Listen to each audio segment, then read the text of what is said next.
Bismillahirrahmanirrahim. Assalamualaikum warahmatullahi wabarakatuh. Perkenalkan, nama saya Muhammad Iqbal dengan NIM F1D12104. Di sini saya sebagai moderator untuk kelompok 9 yang akan membahas mengenai apa itu aplikasi serta fungsi, jenis dan contoh dari aplikasi, bagaimana perkembangan internet generasinya, apa itu cyberspace, dan terakhir adalah permasalahan yang terjadi pada internet. Baik, kita masuk di latar belakang. Internet saat ini telah berkembang sedemikian rupa, menjadi sebuah teknologi yang mampu menciptakan dunia baru dalam realitas kehidupan manusia. Tapi dengan kemampuan internet dalam menciptakan ruang-ruang maya yang amat cepat dalam kehidupan nyata, maka seseorang ketika berselancar di internet bukan lagi sedang memakai internet sebagai teknologi, tetapi memakai internet sebagai bagian dari kehidupannya. Di tengah masih maraknya keberadaan media-media konvensional seperti televisi, koran, maupun radio, kini masyarakat berada di tengah arus perubahan yang deras dengan keberadaan media-media sosial. Media sosial memberikan kemudahan pada penggunanya untuk berinteraksi.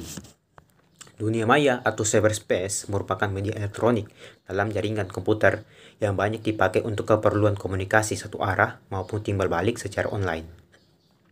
Dunia maya atau cyberspace ini merupakan integrasi dari berbagai peralatan teknologi, yaitu sensor, transducer, koneksi, transmisi, prosesor, signal, controller, yang dapat menghubungkan peralatan komunikasi seperti komputer, telepon, genggam, instrumentasi elektronik, dan lain-lainnya, yang tersebar di seluruh penjuru dunia secara interaktif yang termediasi oleh internet. Selanjutnya kita masuk di rumusan masalah. Yang pertama, rumusan masalah itu adalah mengenai apa itu aplikasi serta fungsi, jenis dan contoh dari aplikasi. 2 adalah bagaimana perkembangan internet dan generasinya. 3, apa itu cyberspace serta klarifikasi dan manfaat dari cyberspace. Dan terakhir, apa saja masalah yang terjadi pada internet dan cara penanggulangannya. Adapun tujuannya yaitu membahas rumusan masalah tadi, yaitu untuk mengetahui definisi, fungsi, jenis, serta contoh dari aplikasi. Yang kedua adalah untuk mengetahui perkembangan internet dan generasinya. 3 adalah untuk mengetahui definisi dari cyberspace serta klasifikasi dan manfaatnya. Dan terakhir adalah untuk mengetahui permasalahan yang terjadi pada internet dan cara penanggulangannya. Oke, kita masuk di pembahasan yang akan dibacakan oleh teman saya. Saya persilakan. Yang akan membahas mengenai aplikasi dan perkembangan internet. Bismillahirrahmanirrahim. Assalamualaikum warahmatullahi wabarakatuh. Perkenalkan, nama saya Afri Badianto dengan NIM F1D1211015. Aplikasi dan perkembangan internet. Aplikasi adalah perangkat lunak yang menggabungkan beberapa fitur tertentu dengan cara yang dapat diakses oleh penggunanya. Ada jutaan aplikasi di App Store dan toko aplikasi Android yang menawarkan layanan aplikasi. Sejak kedatangan iPhone pada 2007 dan App Store pada 2008, aplikasi telah menjadi cara utama penggunaan yang memasuki ponsel cerdas atau smartphone. Fungsi dan kegunaan aplikasi. Sesuai dengan pengertiannya, fungsi aplikasi tentu tak jauh dari tujuan diciptakannya. Fungsi aplikasi diantaranya 1. Di bidang ilmu pengetahuan. Di bidang ilmu pengetahuan, aplikasi digunakan untuk mendapatkan informasi tentang pengetahuan. Salah satu contoh aplikasi yang mempertemukan siswa dengan guru secara privat. Kedua, bidang pendidikan. Aplikasi ini digunakan untuk bahan pengajaran. Contoh aplikasi Microsoft PowerPoint. Ketiga, bidang kedokteran. Aplikasi ini berfungsi untuk membantu para dokter dalam berbagai hal melalui dari mendiagnosa, meracik obat, dan hal sebagainya. Keempat, bidang militer. Aplikasi pada bidang militer berfungsi sebagai pengontrol pesawat, dengan begitu tidak ada lagi pengontrol secara manual. Kelima, bidang bisnis. Aplikasi yang berfungsi sebagai alat pembantu menghitung besar keuntungan dengan lebih cepat, mudah, dan akurat. Selain fungsi dalam bidang, terdapat juga beberapa fungsi aplikasi secara umum. 1. Dapat memudahkan pekerjaan seseorang. Contohnya Google Maps yang digunakan untuk mencari alamat seseorang. Kedua, sebagai media hiburan. Fungsinya dapat menjadi media hiburan yang menyenangkan dalam bermain game maupun menonton film. Contoh aplikasinya yaitu Mobile Legends dan YouTube. Ketiga, media komunikasi dan pertemanan. Aplikasi ini yang berfungsi menjalin komunikasi dan pertemanan dengan lokasi dan jarak yang jauh. Contoh aplikasinya WhatsApp, Telegram. Keempat, sebagai pembaruan kabar terkini. Aplikasi yang berfungsi sebagai media pembaruan terkini agar seseorang tidak ketinggalan berita yang telah lalu. Assalamualaikum warahmatullahi wabarakatuh. Perkenalkan, nama saya Masrina dengan NIM F1D121062. Di sini saya akan melanjutkan materi dari Afribadianto, yaitu klasifikasi dan jenis aplikasi. Demi mempermudah seseorang dalam mengetahui jenis-jenis aplikasi yang ingin digunakan, maka ketahui beberapa pengelompok atau klasifikasi aplikasinya sebagai berikut, yaitu 1. Real-time software merupakan klasifikasi aplikasi yang dapat berguna dalam mengamati, mengendalikan, maupun menganalisa sebuah keadaan di dunia nyata secara langsung. 2. Sistem software adalah aplikasi yang berguna untuk mengendalikan serta mengelola proses operasi internal yang ada pada sebuah sistem komputer. 3. Bisnis software merupakan aplikasi yang dibuat untuk membantu keperluan bisnis seseorang. Salah satu contohnya adalah mengatur sistem keuangan, mendata jumlah pesanan, dan masih banyak lagi. 4. Personal computer software, yakni sebuah aplikasi yang dapat digunakan pengguna resmi maupun pribadi. 5. Web-based software adalah aplikasi dan fungsi sebagai media penghubung pengguna pada internet secara langsung. 6. Engineering and scientific software merupakan aplikasi yang dibuat dan dikembangkan guna membantu manusia menyelesaikan berbagai masalah yang ada. Hanya saja masalah tersebut bersifat secara khusus, yakni non-algoritmik. D. Berbagai contoh aplikasi dalam kehidupan sehari-hari. Sesuai dengan pengertian aplikasi tersebut dibuat untuk memudahkan seseorang dalam melakukan pekerjaan ataupun aktivitasnya dalam kehidupan sehari-hari. Di bawah ini merupakan contoh aplikasi yang digunakan sehari-hari. 1. WhatsApp. WhatsApp merupakan aplikasi berbasis sosial media chatting yang saat ini sudah seperti menjadi bagian wajib yang perlu dimiliki oleh masyarakat. Lebih dari itu, WhatsApp juga sudah menggantikan SMS dan juga telepon yang dahulunya sering digunakan oleh kebanyakan orang. Dengan menggunakan WhatsApp, maka seseorang tidak perlu lagi mengeluarkan banyak uang pulsa untuk mengirimkan pesan maupun menelpon orang lain. Salah satu aplikasi yang tak kalah populer dari WhatsApp, Instagram, bisa dikatakan sebagai kartu nama seseorang secara online. Kini seseorang yang ingin berkenalan pun tidak akan bertanya, "Boleh tahu kartu nama Anda?" akan tetapi, "Apa Instagram Anda?" Aplikasi yang satu ini memungkinkan penggunanya untuk membagikan foto, video, stories, dan lain sebagainya. Tak hanya sebatas sebagai sosial media, Instagram kini juga sudah bisa digunakan sebagai media untuk mencari uang, seperti dengan membuka layanan promosi bisnis, layanan jasa iklan, selebgram, dan lain sebagainya. 3. YouTube.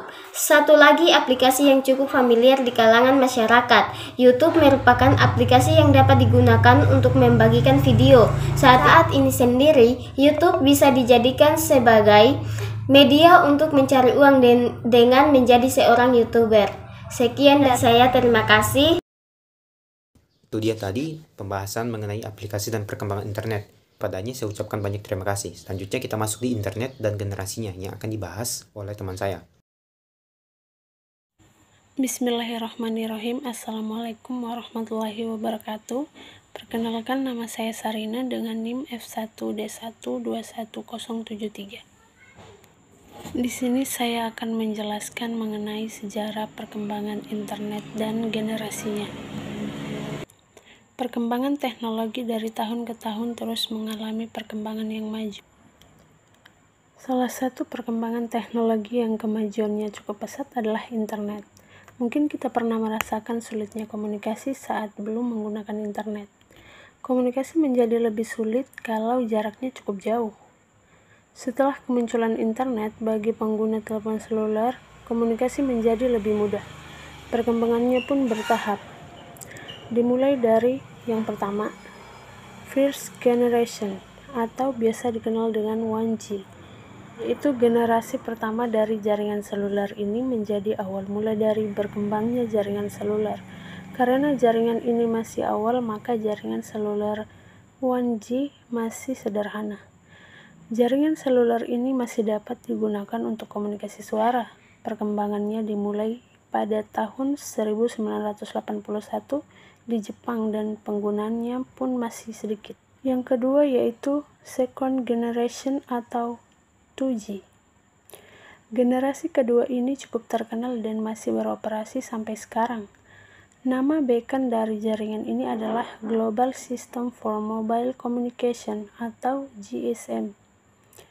Awalnya 2G hadir pada tahun 1991 di Finlandia, dan jaringan ini bisa mengirim SMS sampai MMS, jadi mempermudah berkomunikasi jarak jauh. Ketiga yaitu Third Generation atau yang biasa kita kenal dengan 3G. Generasi ketiga sepertinya menjadi jaringan paling terkenal. Bukan hanya terkenal, tapi banyak perubahan yang diberikan 3G. Mulai dari kecepatan internet sampai kemudahan komunikasi seperti video call dan juga streaming. Namun tidak lama hadir perkembangan jaringan terus maju, sampai akhirnya muncul jaringan-jaringan yang lebih dari sebelumnya. Yang keempat yaitu Fourth Generation atau yang biasa kita kenal dengan 4G. Kehadiran jaringan ini menjadi penantian orang-orang. Dikatakan menjadi jaringan paling cepat yang ada, sudah pasti menjadi daya tarik bagi banyak orang. Selain itu, awal kemunculannya tidak semua telepon seluler menggunakannya. Hingga saat ini sudah banyak yang bisa menggunakannya. Banyak provider menggunakan 4G sebagai bahan penjualan. Jaringan 4G yang luas dan juga cepat membuat pengguna telepon pintar mudah dalam berkomunikasi. Yang kelima adalah 5th Generation atau 5G. Isu akan kemunculan jaringan ini menjadi penantian banyak orang, walau masih pada proses pengembangan. Namun sudah dinantikan banyak orang. Selain itu, 5G dikatakan akan menjadi jaringan paling cepat yang ada.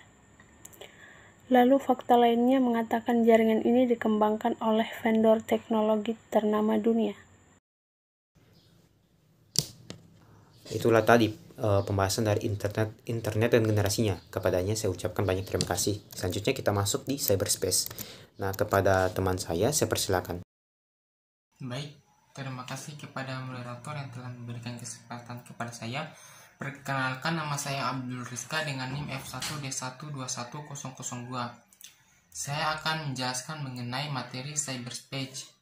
Cyberspace atau yang biasa disebut dengan dunia maya adalah media elektronik dalam jaringan komputer yang banyak dipakai untuk keperluan komunikasi satu arah maupun timbal balik secara online atau terhubung langsung.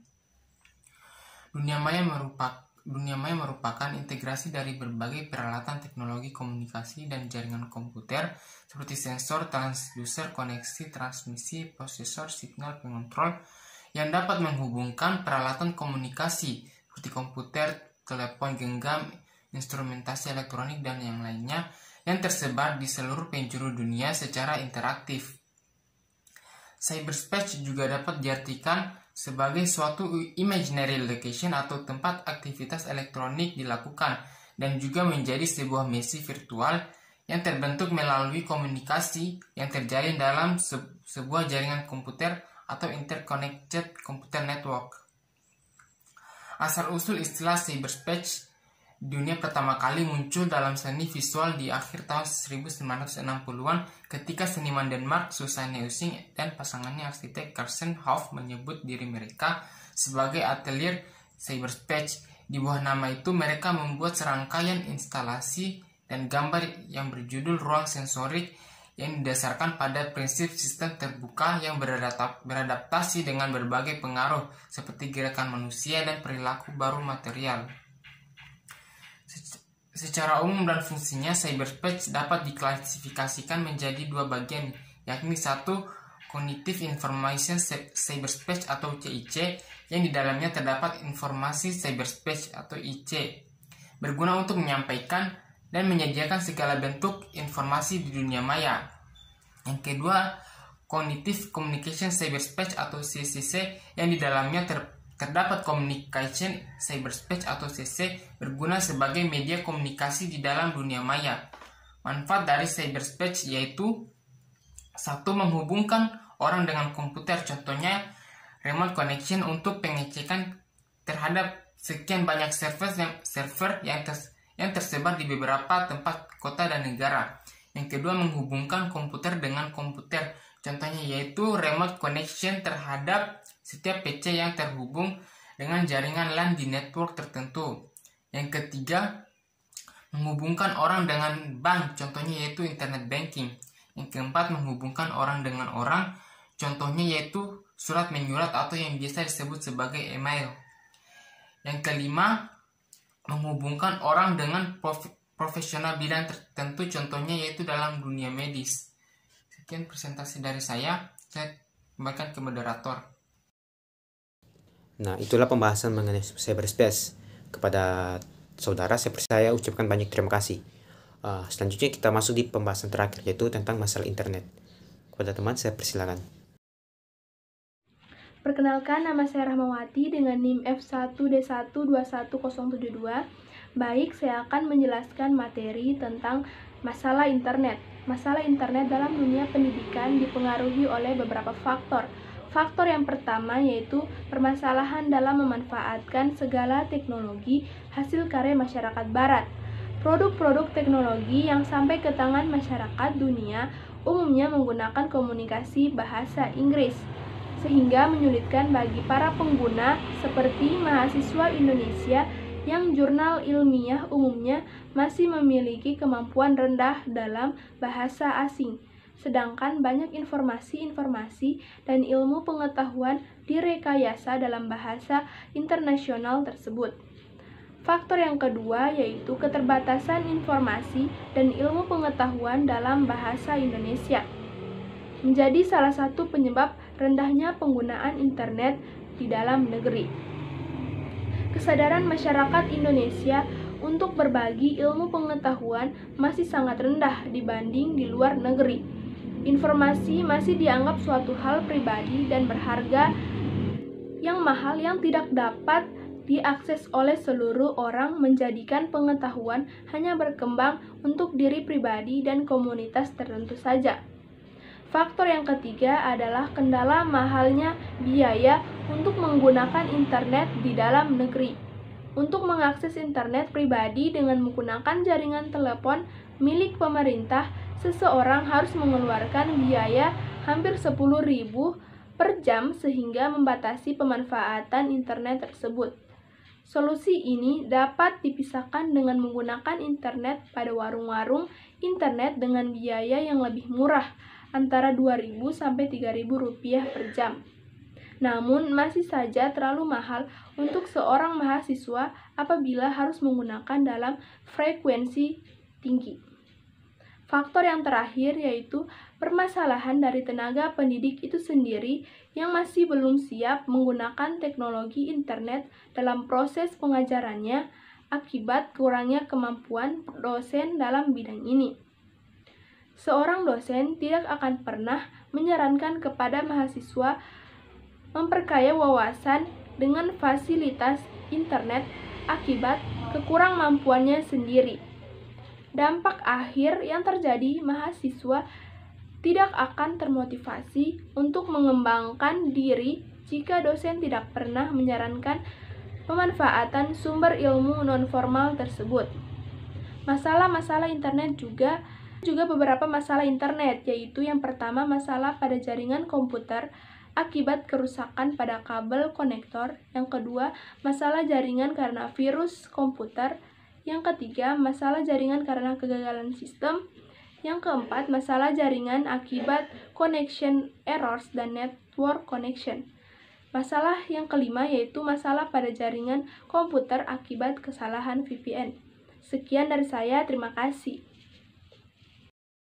Itu dia presentasi dari teman saya mengenai materi pembahasan. Selanjutnya kita masuk di bab 3, yaitu penutup. Yang pertama adalah kesimpulan. Nah, dari uraian tadi, kita dapat menarik kesimpulan, yaitu perkembangan teknologi dan informasi sangat berkontribusi dalam pengaruh globalisasi di dunia, khususnya di Indonesia, baik itu di bidang ekonomi, sosial, pendidikan, pemerintah, dan kesehatan. Walaupun memiliki dampak positif yang sangat membantu dalam sebuah pekerjaan, namun juga teknologi informasi ini memiliki dampak negatif jika dimanfaatkan tidak sesuai dengan kebutuhannya, yang dimana akan berpengaruh pada kehidupan di masa yang akan datang. Hal ini akan berlangsung secara terus-menerus sampai terhentinya kehidupan di muka bumi ini. Tentunya kita masuk di saran.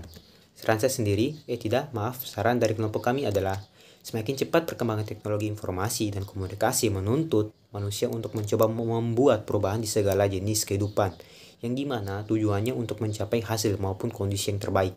Dari sekian banyaknya sektor kehidupan diharapkan dapat membuka inovasi baru bagi kita untuk mencapai sesuatu yang baru demi kemajuan peradaban manusia. Namun semua inovasi tersebut hendaknya harus dibatasi oleh aturan hukum negara dan budaya bangsa Indonesia. Saya Muhammad Iqbal, moderator kelompok 9, menutup presentasi dari kelompok kami.